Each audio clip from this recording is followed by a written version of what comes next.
India market invest মাইন্ডসেটে আপনাদের স্বাগত। যা চ্যানেল নতুন এসেছেন তাদেরকে হলো প্লিজ চ্যানেলটাকে সাবস্ক্রাইব করবেন, লাইক করবেন, বেল আইকনটা প্রেস করবেন, তার সাথে অল বাটনটা প্রেস করবেন, নোটিফিকেশন সঙ্গে সঙ্গে আপনাদের কাছে গিয়ে পৌঁছাবে। এই ভিডিওতে ফার্স্ট যে নিউজটা নিয়ে আলোচনা করতে চলেছি সেটা কিন্তু ফাটাফাটি ব্রেকিং নিউজ সেই কোম্পানিটার জন্য। সেই ইভেন্টটা সামনে আসতে চলেছে। তো নিউজটা কি? নিউজটা আদানি পাওয়ারকে নিয়ে, যেখানে আদানি পাওয়ার এই কোম্পানিটা পাওয়ার সেগমেন্টের একটা দিগ্গজ কোম্পানি। সেই কোম্পানিটা স্প্লিট দিতে চলেছে, লিখছে কি স্প্লিট সুন। তো কোম্পানিটা বোর্ড মিটিং করতে চলেছে কবে?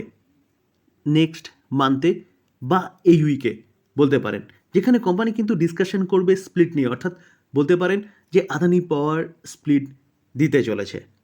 দেখুন, এই আর্টিকেল দেখলে দেখাবে আদানি পাওয়ারের board of director will consider A stock split, যেখানে কোম্পানির ফেস ভ্যালু কী আছে?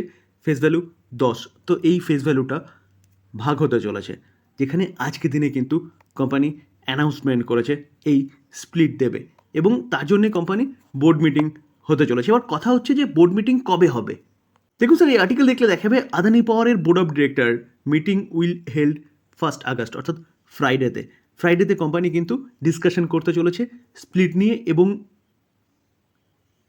বলতে পারেন সেদিনকেই আমরা জানতে পারবো যে কোম্পানি স্প্লিট দিচ্ছে কি না, স্প্লিট দিলে কীরকম রেশিওতে দিচ্ছে।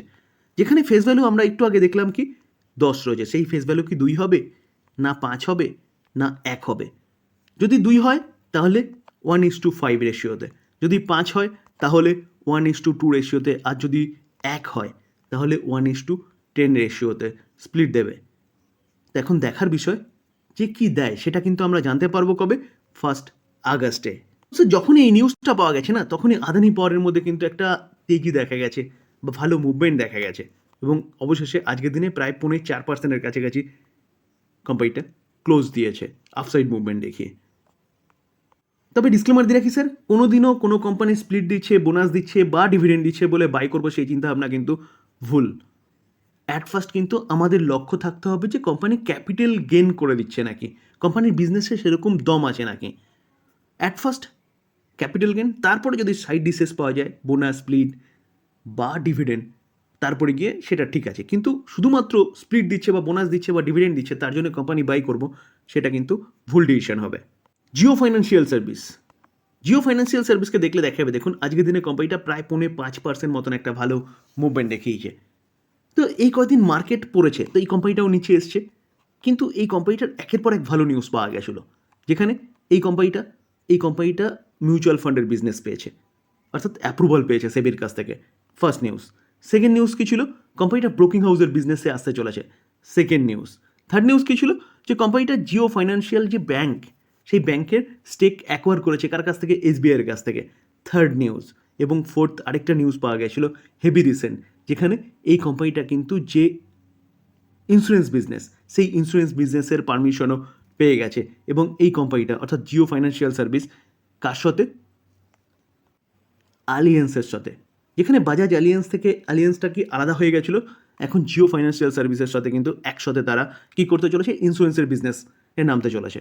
তো ওভারঅল সব কিছুর ইম্প্যাক্ট কিন্তু আজকের দিনে দেখা গেছে, কারণ মার্কেট কন্টিনিউয়াসলি পড়ছিল, এই কোম্পানিটার মধ্যেও প্রফিট বুকিং দেখা গেছে, কারণ 6 মাসে আমরা দেখতে পারবো কোম্পানিটা 35% রিটার্ন দিয়েছে। আমরা যদি একদম লো থেকে ক্যালকুলেশন করি না, সেই রিটার্নটা কিন্তু যথেষ্ট ভালো দিয়েছিল। দেখুন অ্যাপ্রক্সিমেট 60% মতন রিটার্ন জেনারেট করে দিয়েছিল। টাইম পিরিয়ডটা কত? মার্চ থেকে জুলাই পর্যন্ত। মার্কেটের প্রেশারের জন্য জুলাই মাসে কোম্পানিটাও নিচে এসছে।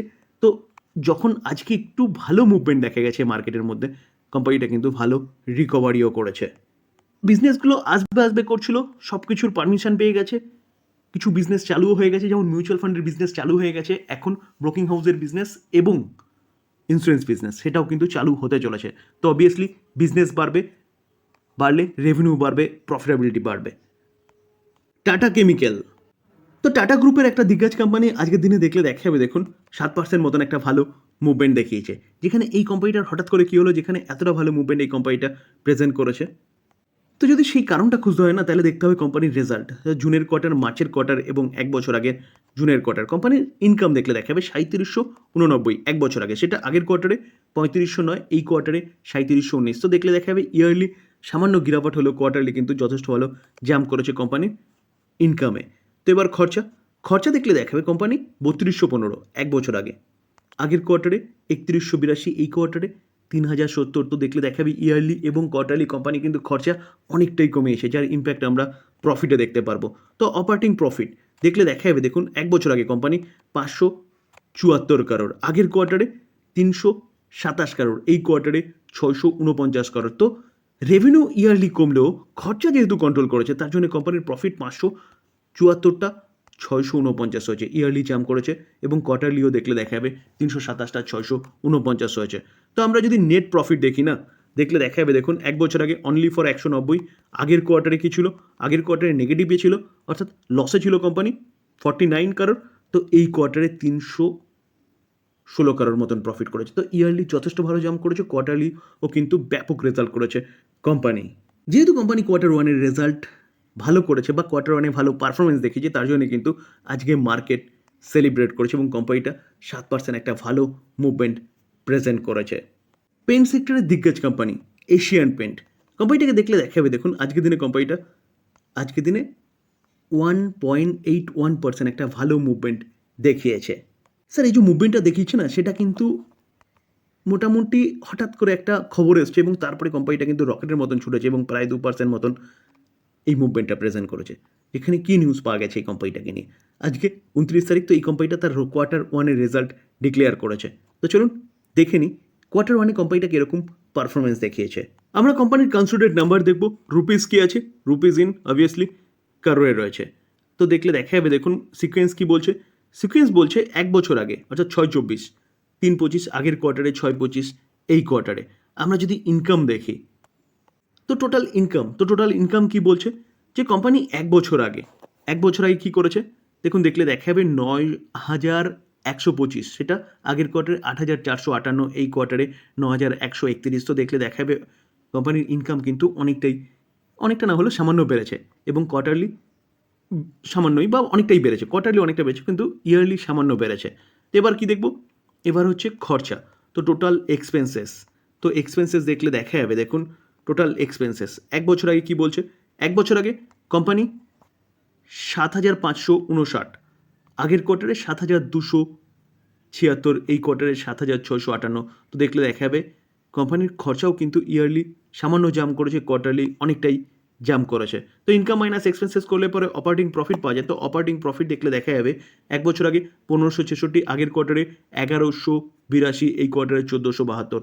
তো অপারেটিং প্রফিট ইয়ারলি কমেছে, কোয়ার্টারলি অনেকটা ভালো করেছে। এবার ট্যাক্স ও অ্যাডজাস্টমেন্ট, তারপরে কোম্পানির মেন প্রফিট। তো দেখলে দেখা যাবে, দেখুন মেন প্রফিট কি বলছে, দেখুন প্রফিট ফর দ্য পিরিয়ড। তো প্রফিট ফর দ্য পিরিয়ড দেখলে দেখা যাবে কোম্পানি এক বছর আগে 1,186, আগের কোয়ার্টারে 700, এই কোয়ার্টারে 1,117, সরি ইয়ারলি 1,186টা 1,117 হয়েছে, ইয়ারলি সামান্য ডাউনফল দেখিয়েছে, কিন্তু কোয়ার্টারলি কোম্পানি যথেষ্ট ভালো পারফরমেন্স দেখিয়েছে।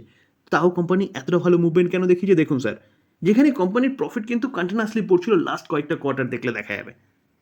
তো সেই জায়গায় দাঁড়িয়ে কোম্পানির প্রফিট কোয়ার্টারলি জাম্প করেছে এবং ইয়ারলির পাশাপাশি এসছে। তো কোম্পানি আবারও কিন্তু বিজনেস ট্র্যাকে আসছে। তো এই কারণে কিন্তু এই রেজাল্টটাকে মার্কেট সেলিব্রেট করছে। কারণ দেখুন, আমরা যদি দেখি না, লাস্ট 5 বছরে কোম্পানি কন্টিনিউয়াসলি নিচেই আসছিল। নিচে আসার পিছনে কারণ কি, দেখুন রিটার্ন কি দিয়েছে লাস্ট 5 বছরে, 39% অনলি ফর। তো নিচে আসার পিছনে কারণ কি, বিড়লা উপাস জবের থেকে পেন্ট সেক্টরে নেমেছে, তখন থেকে কিন্তু এই কোম্পানিটাকে যথেষ্ট ভালো কম্পিটিশন দিচ্ছিল এবং এই কোম্পানিটার বিজনেস অনেকটা হ্যাম্পার হয়েছে, রেভিনিউ পড়েছে, প্রফিটেবিলিটি কন্টিনিউয়াসলি নিচে আসছিল। কেন?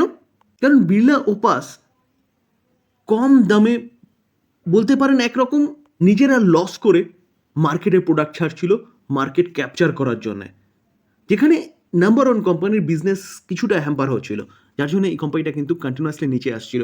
তো সেই জায়গায় দাঁড়িয়ে কোয়ার্টারলি যথেষ্ট ভালো পারফরমেন্স করেছে বা বলতে পারেন কোম্পানি কিন্তু আবারও ঘুরে দাঁড়াচ্ছে। এটা স্বাভাবিক ছিল, আমি আগেও আলোচনা করার সময় বলেছিলাম, যেখানে এই কোম্পানিটা ঘুরে দাঁড়াতে পারে। নাম্বার ওয়ান কোম্পানিটা ভালো প্রফিটেবিলিটি দেখাতো, কিন্তু বিড়লা উপাসের জন্য কোম্পানির প্রফিটে কিছুটা হ্যাম্পার হয়েছে ঠিকই, কিন্তু বিড়লা উপাস সবসময় তো লসে চলতে পারে না, কোম্পানিকে তো ওই কোম্পানিটাকেও তো ঘুরে দাঁড়াতে হবে। তো সেই জায়গায় দাঁড়িয়ে আবারও কিন্তু এশিয়ান পেন্ট ট্র্যাকে আসছে, যার জন্য কোম্পানির প্রফিট ইয়ারলি ভালো করেছে, কোয়ার্টারলি ভালো করেছে, ইয়ারলি ফ্ল্যাট টাইপ দেখিয়েছে এবং তার জন্যই মার্কেট আজকে কিন্তু এই রেজাল্টটাকে সেলিব্রেট করেছে। ডিসক্লেমার দিয়ে রাখি স্যার, এই ভিডিওতে যেসব কোম্পানিগুলো নিয়ে আলোচনা করলাম সেসব কোম্পানিগুলোর সম্বন্ধে নিউজ পাওয়া যাচ্ছে, সেটাই আপনাদের সামনে তুলে ধরার চেষ্টা করলাম মাত্র। তো প্লিজ কেউ এটাকে বাই রেকমেন্ডেশন হিসেবে নেবেন না। বাই করার আগে নিজে ভালো মতন অ্যানালাইসিস করবেন, নিজে রিস্ক বুঝবেন, তারপরে গিয়ে বাই করার কথা চিন্তা ভাবনা করবেন, বা আপনি আপনার ফাইন্যান্সিয়াল অ্যাডভাইজারের সাথে কথা বলে নিয়ে তারপর বাই করবেন। থ্যাংক ইউ, ভালো থাকবেন।